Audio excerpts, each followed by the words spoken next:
pastor Eduardo Souza e sua família. Deus abençoe a todos os pastores dessa casa, que são grandes homens de Deus. Pastor Márcio, pastor Washington, meu carinho, meu respeito e admiração por vocês é muito grande. Deus abençoe meus amigos, pastor Ronaldo e pastor Douglas. Deus abençoe Luizinho, toda a equipe de mídia e todo o departamento de obreiros dessa casa. Meus irmãos, Lucas capítulo de número 1, versículo de número 5. Quem achou, diga glória a Deus. Diz assim: existiu no tempo de Herodes, rei da Judéia, um sacerdote chamado Zacarias, da ordem de Abias, e cuja mulher era das mulheres das filhas de Arão.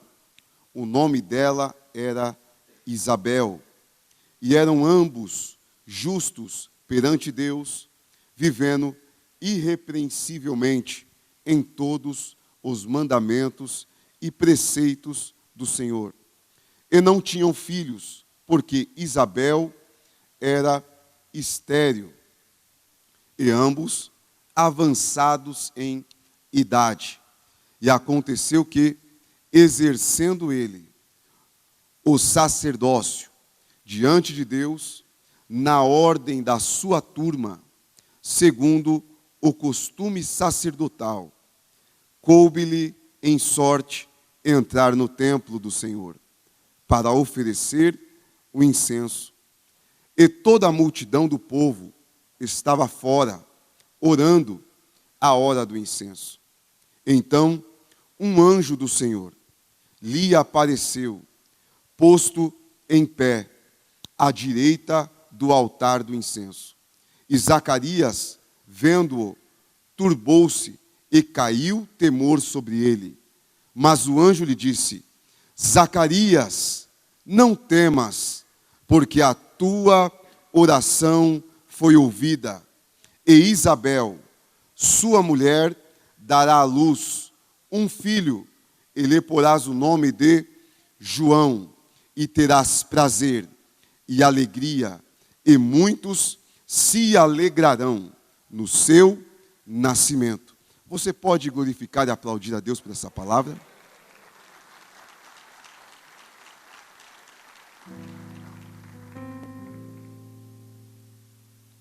Meus irmãos, ao se apagar as luzes do livro de Malaquias, nasce um período chamado período interbíblico, ou também chamado de período intertestamentário.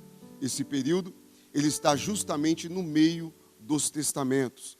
Quando se termina o último livro do Antigo Testamento, que é o livro de Malaquias, e antes dos primeiros livros do Novo Testamento, que são os Evangelhos, esse período está no meio, e ele é caracterizado como o silêncio de Deus. A voz profética não fala com o seu povo durante 400 anos. Deus não fala com Israel durante 400 anos. E depois que termina o período interbíblico, Israel começa a viver uma nova fase. E nesse momento, no período do rei Herodes, o Grande, que dominava a Judéia, ali havia no meio do povo um casal, por nome de Zacarias e Isabel, aonde a própria Bíblia vem dar testemunho desse casal.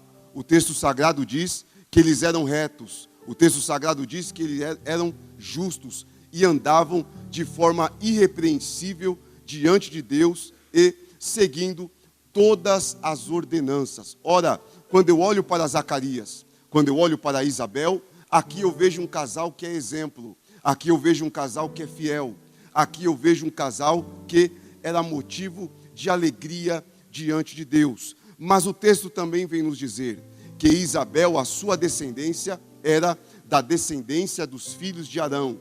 E Zacarias, ele fazia parte da ordem de Abias. Ele era sacerdote dentre umas das ordens de Israel. Só que no meio desse casamento, no meio dessa família, no meio desse casal, havia um problema.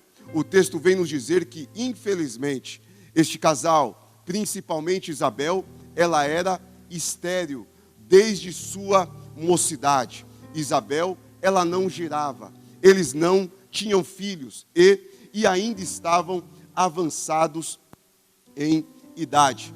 E chegou o momento, chegou o tempo aonde a ordem de Abias serviria no templo. Como assim, Gabriel? Existia em Israel 24 ordens.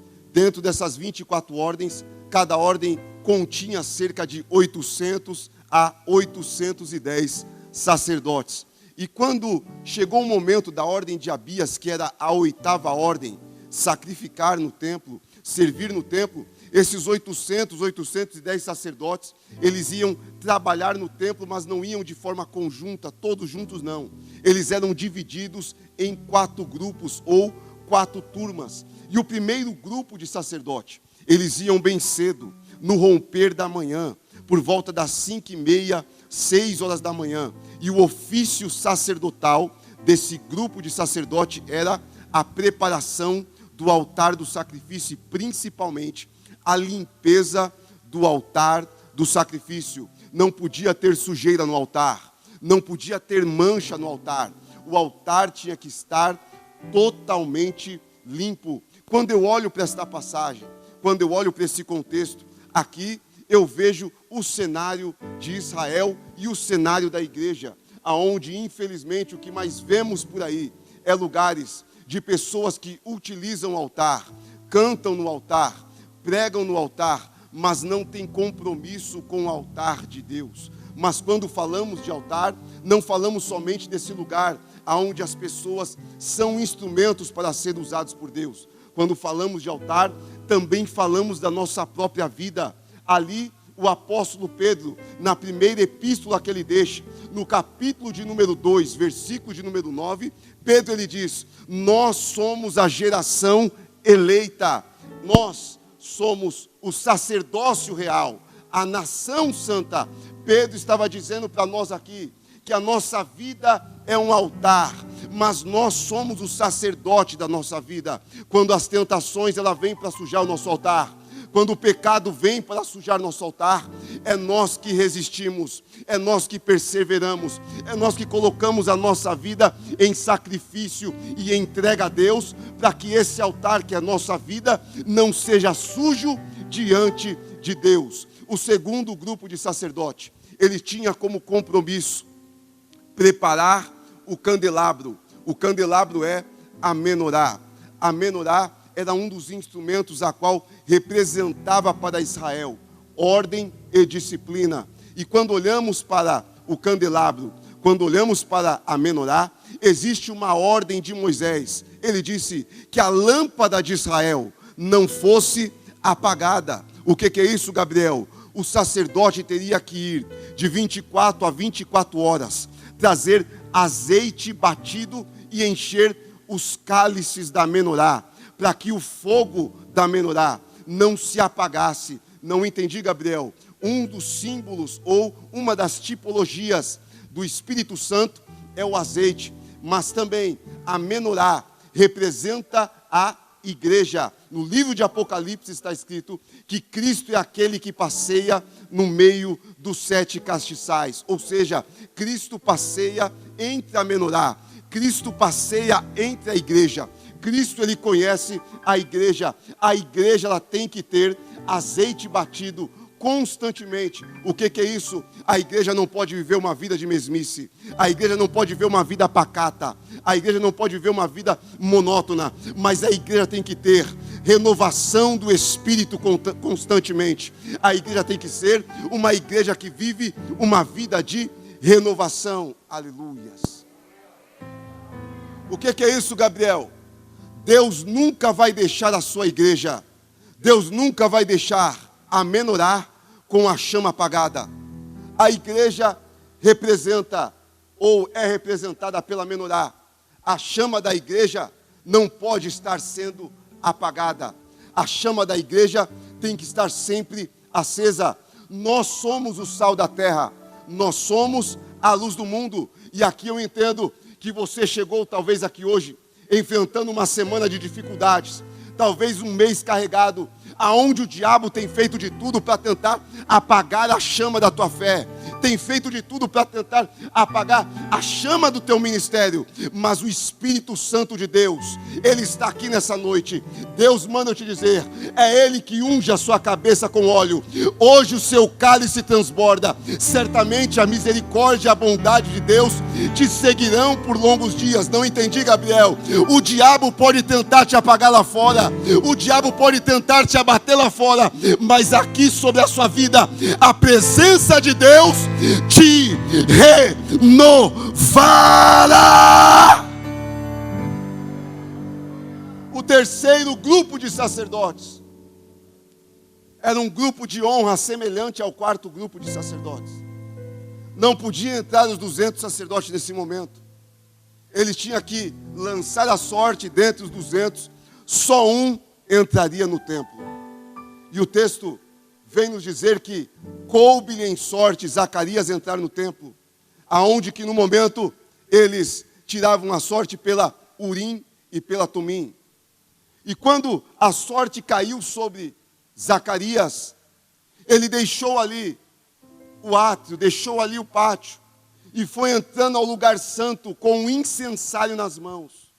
Naquele momento, dentro do incensário, aonde tinha um incenso formado por astoraque, gálbano, ônica e mirra, ele tinha que derramar aquela resina vermelha nas brasas do altar do incenso, dentro do lugar santo, aonde também tinha a menorá. E o que separava o lugar santo do lugar santíssimo era simplesmente um véu. Mas Zacarias está ali no lugar santo, e no momento que ele começa a derramar o incenso sobre o altar, a fumaça começa a subir. Quando eu olho para o Antigo Testamento, o salmo escrito por Davi, de número 141, verso de número 2, Davi ele escreve: suba perante a tua face, ó Deus, a minha oração como um incenso. Davi compara a oração como um incenso. Só que o apóstolo João, no livro de Apocalipse, capítulo de número 5, versículo de número 3, ele começa a dizer: e foi tomado o livro, e os 4 animais e os 24 anciões se prostraram diante do Cordeiro. Aleluia. Tendo em suas mãos harpa e um incensário de ouro, que neles tinha incenso, que é a oração dos santos. Não entendi, Gabriel? No céu, no momento que o Cordeiro, que é Cristo, tomou o livro, porque só Ele é digno, estava diante dele 4 animais e 24 anciões. E eles se prostraram diante do Cordeiro. E nas suas mãos, em uma delas estavam harpas, representando a adoração. E na outra está um incensário, ou também salvas de ouro, que representa a oração dos santos. A nossa oração, a oração da igreja, para Deus é como um incenso, que quanto mais nós oramos, sobe como um perfume suave às narinas de Deus. Aleluias. Mas também o texto bíblico vem nos dizer, no livro de Apocalipse, capítulo de número 8, versículo de número 3, e veio um outro anjo, e se pôs junto ao altar, tendo um incensário de ouro, e lhe foi-lhe dado muito incenso para pôr com as orações de todos os santos sobre o altar de ouro que está diante de Deus. E a fumaça do incenso subiu com as orações dos santos, desde a mão do anjo até diante de Deus. E o anjo tomou o incensário e encheu com o fogo do altar, e lançou sobre a terra, e houve depois vozes, trovões e relâmpagos. Aqui, quando olhamos o capítulo 8 com o capítulo 5 do livro de Apocalipse, no capítulo 5, o versículo termina dizendo que este mesmo anjo que pegou o incenso e apresentou diante de Deus, ele também, quando está diante de Deus, ele pega com o incensário de ouro as brasas do altar e lança ali na terra. Não entendi, Gabriel? A nossa oração, quando sobe como incenso diante de Deus, Ele se agrada e há uma reação no céu. Nesta manhã de domingo, eu vim aqui dizer que nós estamos diante de Deus, orando, buscando, o adorando, e a nossa oração está subindo e está agradando a Deus. Mas eu entendo aqui também que nós somos os provocadores do nosso milagre. E uma das formas de nós provocar o nosso milagre é através da oração.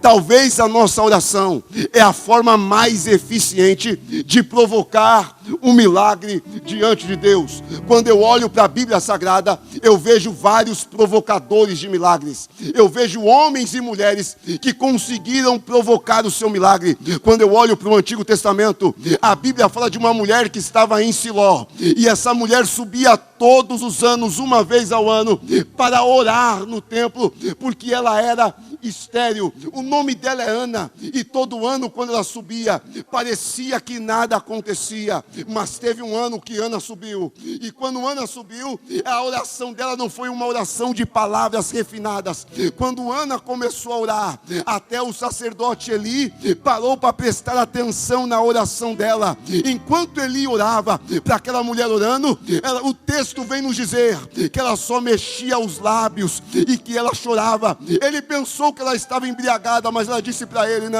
não me tenhas como filha de Belial, é porque grande é a minha angústia. Naquele momento Eli lançou uma palavra sobre ela, mas no céu o incensário já estava cheio, a oração dela já tinha subido, e Deus falou para ela: ei Ana, é esse ano, é hoje que eu libero o teu milagre. Vai nascer o teu filho e será sacerdote, profeta e juiz. Não entendi, Gabriel. Aqui eu quero te contar um segredo. Na oração de Ana não tinha palavras, porque para Deus mais vale um coração sem palavras do que palavras sem coração. Que é isso, Gabriel? O que importa para Deus não é palavras polidas e lindas. O que importa para Deus é um coração rasgado diante dele. Deus não resiste um coração quebrantado. Aleluias. Agora o texto vem nos dizer, no livro de Atos dos Apóstolos, capítulo número 16, 2 grandes provocadores de milagres está com eles, um deles por nome de Paulo.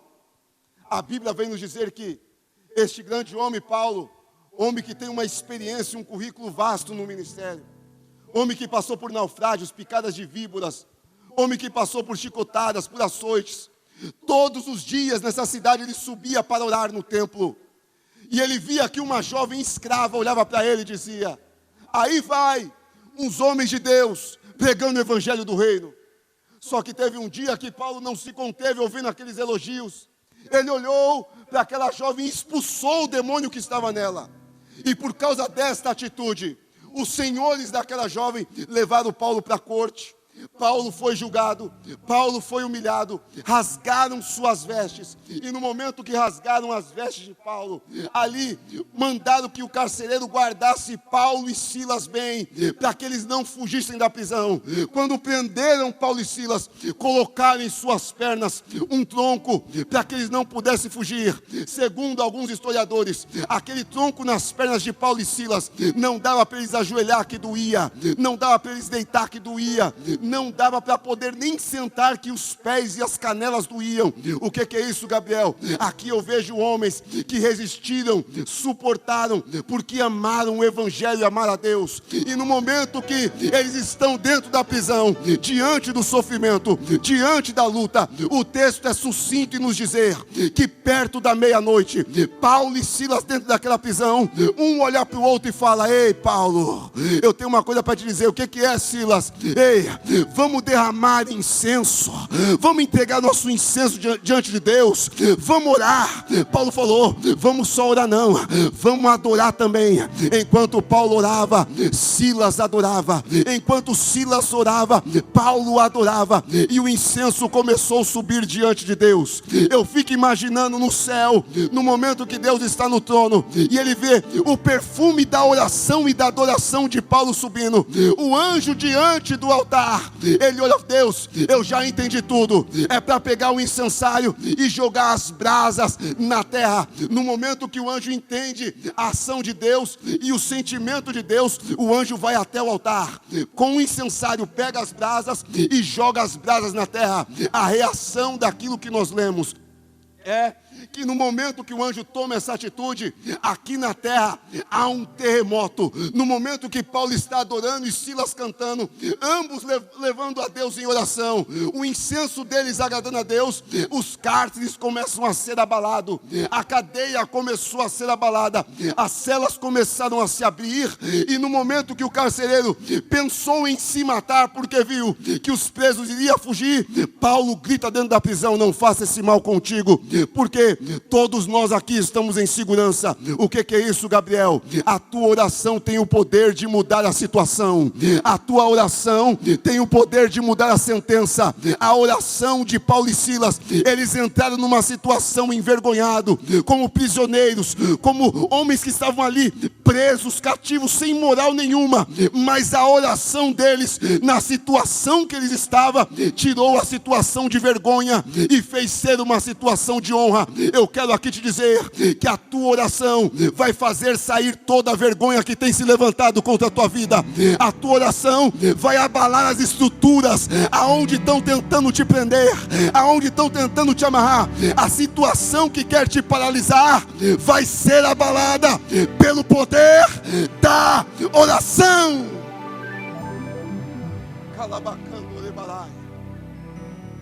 Agora a Bíblia vem nos dizer que o apóstolo Pedro foi preso. E no momento que o apóstolo Pedro foi preso, o texto vem nos dizer que a igreja estava na casa de Maria, mãe de João Marcos, em contínua oração.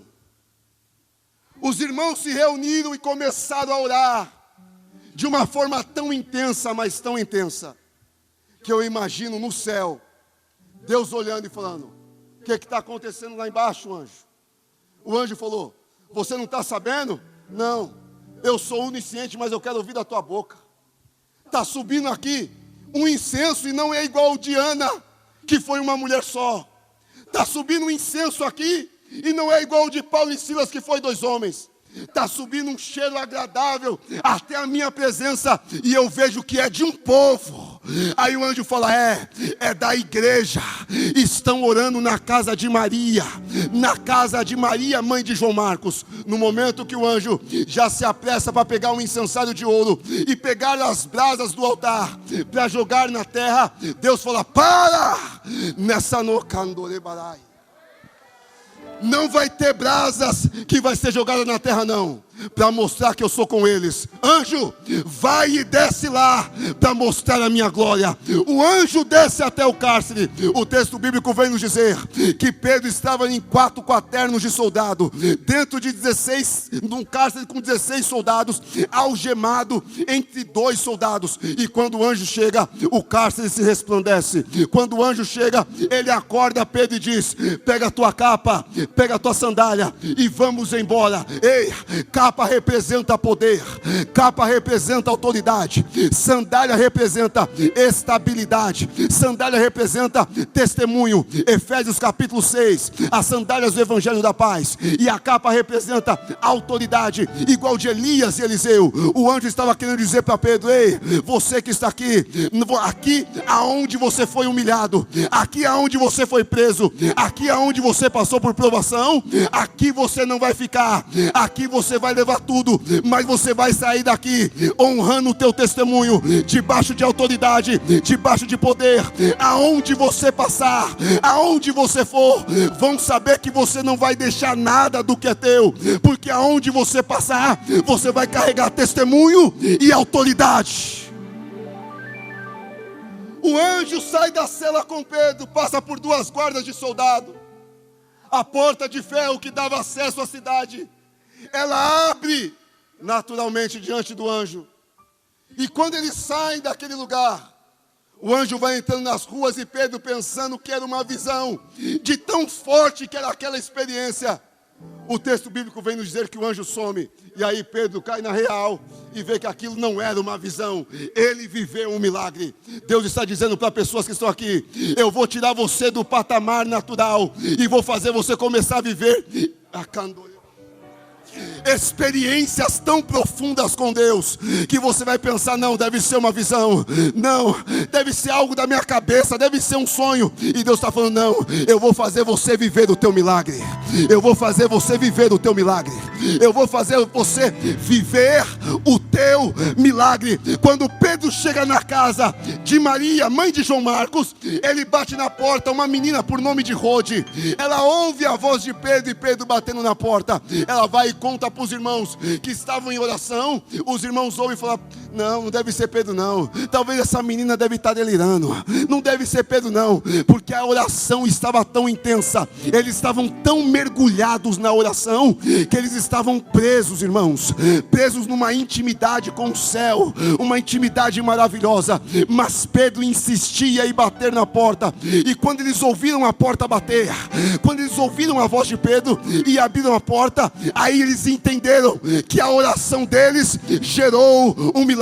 Eu quero falar uma coisa para você aqui: o que foi buscar Pedro na prisão foi um anjo, mas o que foi buscar um anjo no céu foi a oração. A tua oração vai buscar a quem você não consegue alcançar. A tua oração vai entrar aonde você não consegue entrar. A tua oração vai livrar quem você não consegue livrar e guardar todos os dias. Ei, descansa, porque enquanto você ora, é Deus que guarda. A tua oração vai te entregar e vai te trazer aquilo que você precisa. Eu vim aqui te dizer: talvez você não tenha noção do poder que tem a tua oração. Macandorebalaia, a Candorebachúria, mas eu preciso te dizer: há poder na tua oração, mas há muito mais poder no Deus que ouve a tua oração.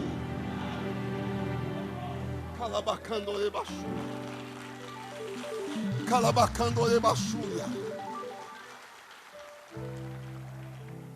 No momento que Zacarias está derramando a resina no altar, o incenso nas brasas, no fogo do altar, e ali o lugar santo começa a se encher da fumaça. Naquele momento, à direita do altar, o anjo Gabriel apresenta-se a ele ali. Ele pensa: acabou, agora eu morri. O texto vem dizer: caiu o temor sobre ele, porque ele sabia que Israel estava há 400 anos sem ouvir a voz de Deus. E ele sabia que ele, dentro do templo, talvez ele deve ter pensado: será que talvez há algum pecado em mim, para o anjo vir aqui, talvez venha até me matar? Mas no momento que Zacarias está cheio de temor, cheio de medo, o anjo diz para ele: Zacarias, Deus ouviu a tua oração. Isabel, sua mulher, dará à luz a um filho. Mas calma aí, Gabriel. Isabel é estéril desde a mocidade. Zacarias e Isabel, eles são avançados em idade. Não entendi. Orar antes de algo acontecer é dependência. Orar depois de algo acontecer é gratidão. Orar sempre é comunhão. Deus está dizendo para você: Zacarias orou a vida toda, mesmo sabendo que a mulher dele era estéril, mesmo sabendo que ele chegou na fase de uma idade avançada, mas ele permaneceu orando. O que é isso, Gabriel? Ainda que a medicina diga que não, ainda que as probabilidades digam que não, ainda que o mundo diga que não, é a ordem do céu que manda na terra. É Deus que diz sim na sua vida, é Deus que diz que vai acontecer na sua vida. E hoje a palavra do céu aqui é decreto. Se Deus falar que vai morrer, vai morrer. Se Deus falar que vai viver, vai viver. Se o mundo disser que não e Deus disser que sim, não se preocupa, porque o milagre vai acontecer. Naquele momento, irmão, Zacarias ficou apavorado, temoroso, porque o anjo disse: Isabel, tua mulher, dará à luz a um filho e colocará o nome dele de João. que é isso, Gabriel? O anjo citou o nome da esposa de Zacarias. Sabe por quê? Porque Deus, Ele sabe na sua vida aquilo que não gera. Deus, Ele sabe na sua vida aquilo que não produz. Deus, Ele sabe na sua vida aquilo que não tem crescimento, não tem evolução. Ali, irmãos, Deus estava dizendo para Zacarias: ei, Zacarias, aonde na sua vida tem uma área que não gera, aonde na sua vida não produz, eu conheço. Porque uma coisa, irmãos, a terra produzir sendo uma terra fértil, outra coisa é a terra produzir ela sendo um deserto. Deus estava dizendo: eu sei aonde na sua vida tem áreas que não produz. Eu sei na sua vida aonde tem situação que não tem condição de gerar nada. Eu conheço a tua vida e sei aonde tem situações e áreas aonde não há possibilidade de crescer, de nascer, de acontecer, de produzir, de alcançar. Mas Deus está entrando em todas as áreas da sua vida e está dizendo para você aqui nessa manhã: vai gerar, vai crescer, vai nascer, vai frutificar, ainda que seja deserto, terra seca, sem probabilidades. Deus está dizendo: eu vou fazer produzir, a tua empresa eu vou fazer crescer, a tua vida financeira e material eu vou fazer gerar aonde não está gerando, no teu casamento aonde não está gerando, crescendo, produzindo, eu vou fazer nascer, crescer, produzir. Na sua família aonde não está acontecendo nada, eu vou fazer acontecer um milagre. Mas saiba, Deus não vai deixar o deserto sendo deserto. Deus vai fazer o deserto virar terra fértil. Quem recebe essa palavra? Quem recebe essa palavra? Quem recebe essa palavra? Ai, Jesus. Calabacandore-baraia. Calabacandore-baraia. Toda fase de nascimento sempre é a pior fase.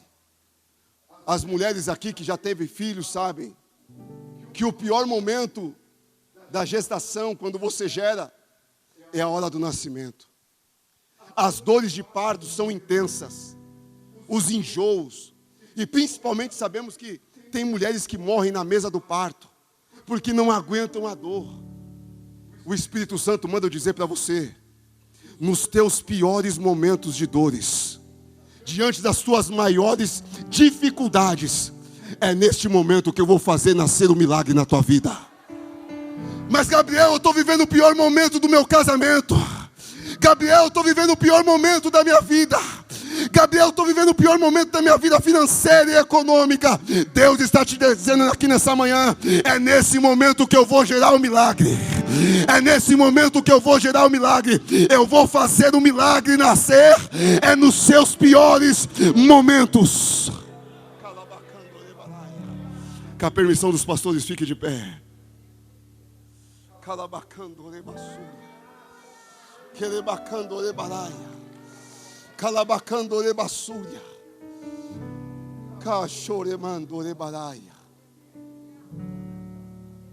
Deus deu uma senha para nós aqui nessa manhã. E eu quero compartilhar essa senha com você. E qual senha que é, Gabriel? A oração é a chave das nossas conquistas. A oração, ela vai de encontro àquilo que a gente não pode alcançar. A oração traz à existência aquilo que não existe. A oração faz o sobrenatural acontecer no nosso mundo físico. Eu quero aqui te dizer que mesmo diante de um quarto fechado, ainda existe um céu aberto para quem ora. Para todo aquele que ora, sempre haverá um caminho, sempre haverá uma solução, ainda que tudo diga não. Tudo que o diabo quer é fazer você parar de orar, porque só existe uma oração que Deus não ouve, e a oração que Deus não ouve é a oração que você não faz. E nessa noite, nessa manhã, eu quero te convidar aqui para você pegar essa senha junto comigo. Vamos orar. O que, Gabriel? Vamos entregar nosso incenso diante do altar. Vamos entregar nosso incenso diante do altar. É hoje que nós vamos provocar nosso milagre. Deus é que é poderoso para fazer o milagre, mas Ele quer que nós provocamos o nosso milagre. E como vamos provocar? É pela oração, é pela oração, é pela oração. E quando a igreja orou, o milagre foi mais rápido. Não, hoje você não vai orar sozinho. Hoje você vai orar do lado do teu irmão que está aí com você. Vamos orar junto, vamos entregar o incenso. Vamos orar junto, vamos entregar o incenso. É Deus que vai mandar o anjo, é Deus que vai liberar, é Deus que vai mandar o terremoto, é Deus que vai fazer o sobrenatural. Enquanto você ora, Deus liberta. Enquanto você ora, Deus abre a porta. Enquanto você ora, Deus livra. Enquanto você ora, Deus faz o sobrenatural acontecer. Calabacando balaia, calabacando bachúria, quelebacando balaia. Assim como Zacarias entregou o incenso diante do altar, eu quero tomar uma atitude profética aqui com cada um. Vem aqui até o altar com os teus incensos, as tuas orações na mão, que eu quero orar por você. Vem, vem, vem. Não, eu não tenho poder de fazer nada. O Gabriel não ora, o Gabriel não cura, o Gabriel não batiza com o Espírito Santo, o Gabriel não tem o poder de fazer milagre. Mas o Deus a qual nós oramos, Ele tem todo o poder em suas mãos. E pela oração nós sabemos que é Ele que opera o milagre. Candore balaia, pedi, pedi, e dar-se-vos-á. Bater, bater e abrir-se-vos-á. Candore bachúria, candore balaia, candore bachúria. O que é ligado na terra é ligado no céu. Nós estamos ligando a nossa oração aqui na terra. E eu já vejo uma multidão pedindo oportunidade para dar o testemunho de vitória.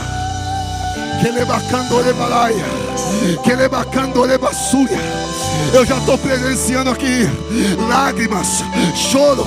Deus falando: é hoje, Ana. É hoje, Ana. É hoje que eu entrego o teu Samuel. Eu já estou vendo aqui Deus falando para alguém: ei, Paulo, eu vou abalar as estruturas. Eu vou abalar as estruturas do teu trabalho ao teu favor. Eu vou abalar as estruturas na tua família ao teu favor. Eu vou abalar as estruturas que estão impedindo de você conquistar. As estruturas da muralha vai cair. Deus está mandando o terremoto. Candore balaia, candore basúria, candore balaia. Ei, Pedro, pega a tua capa, pega a tua sandália. Deus está te dizendo: eu não chamei você para andar sem capa. Eu te dei autoridade, eu te dei poder e autoridade. Quando você ora, eu reajo. Ei, quando você ora, a oração agrada o céu. E quando o céu se agrada, Deus opera na terra. Eu vou fazer mais um convite, porque o Espírito de Deus mandou dizer: nem os tímidos herdarão o reino dos céus. E Deus te convida: deixa a timidez de lado. Deixa a timidez de lado e vem entregar teu incenso no altar. Vem para a oração. Vem, isso daqui é profético. Vem que eu quero orar por você. Todos que estão aqui na frente, abre as suas mãos em posição de receber. Todos que estão aqui na frente, abre as suas mãos em posição de receber.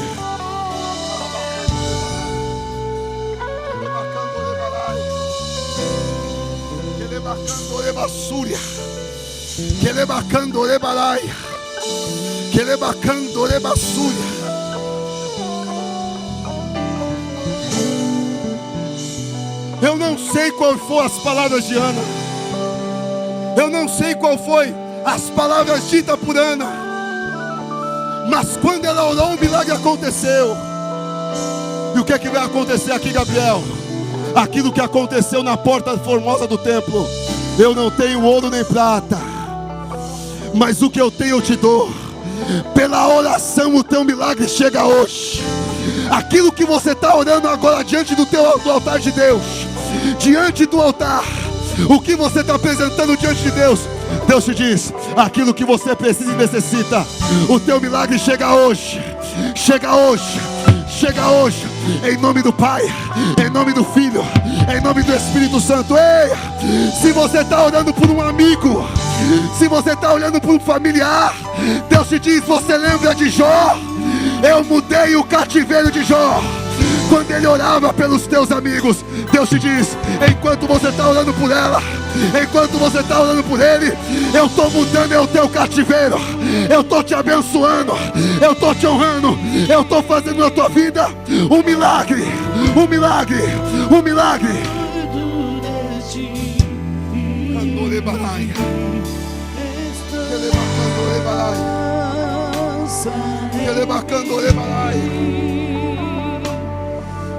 Eu não posso sair daqui, irmãos.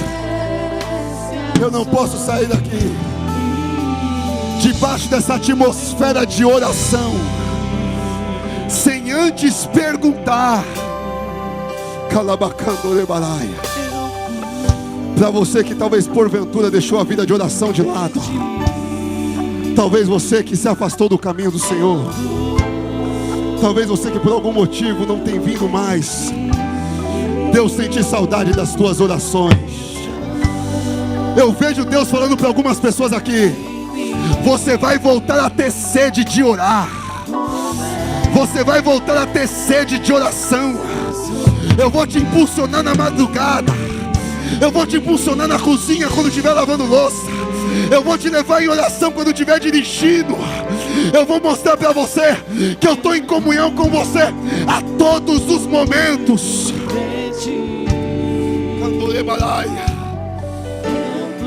Se porventura tiver alguém aqui nessa manhã, você que por algum motivo se afastou dos caminhos do Senhor, se afastou da oração, da onde você está, dá um sinal assim com as tuas mãos.